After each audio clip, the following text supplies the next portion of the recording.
What is tourism? It is economic development. It is the practice of importing money from visitors outside of the area. In this case, that is visitors from outside Kane County. Tourism is the largest industry in Kane County and accounts for 30.45% of our entire workforce. Out of 2,908 total jobs in Kane County, 1,079 jobs are in leisure and hospitality. According to the Utah Department of Workforce Services, one job in Kane County has the equivalent value of 74 jobs on the Wasatch Front.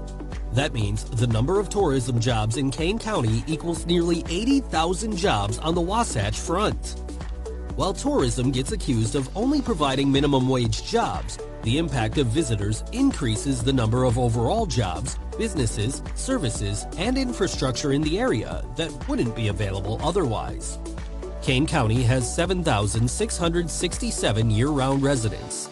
If you take the annual overnight visitors in Kane County, which was 1,076,659 in 2020, and spread them out over 365 days in the year, 1,076,659 divided by 365 equals 2,950 transient residents.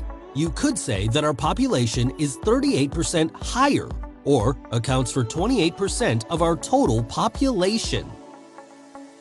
Because of those additional transients, we need more power from Garcane, more internet from South Central, more water, more garbage service, more road work, more law enforcement, more doctors and nurses, more federal lands and county employees, etc., etc., which are family-sustaining income jobs.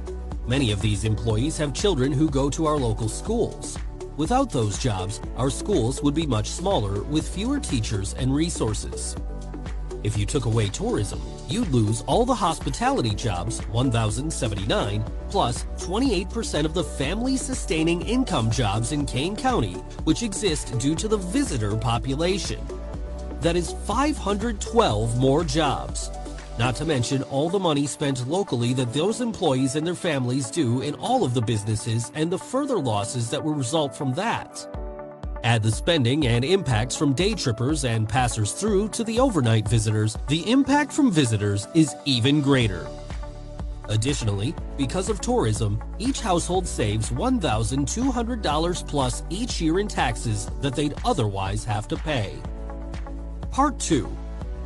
In a tourism-dependent economy, our visitors are critical to our local economic vitality.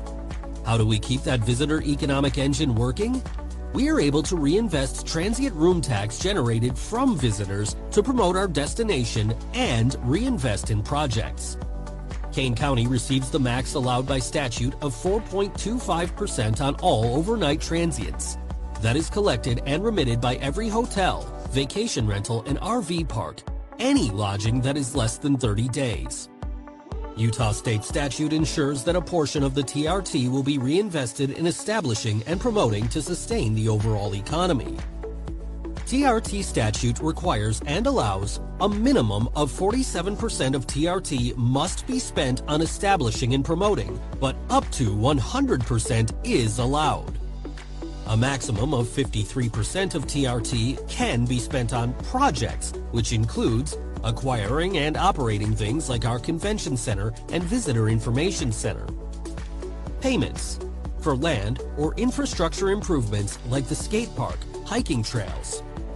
Mitigation, only used for us rural counties, 4th to 6th class. 5 specific things: solid waste removal, EMS or emergency medical services, SAR or search and rescue, LE or law enforcement, roads Class B through D or dirt roads. In the 2022 budget, TRT is paying $650,000 towards pumping solid waste at trails, EMS, Sheriff's Office budget for law enforcement and search and rescue, and the Road Department's budget for dirt roads. In addition to the 4.25% TRT that Kane County gets, each municipality in Kane County receives a 1% TRT tax, which has much more flexibility in how it is spent. Kanab, Orderville, Glendale, and Big Water are all currently using this in their respective budgets.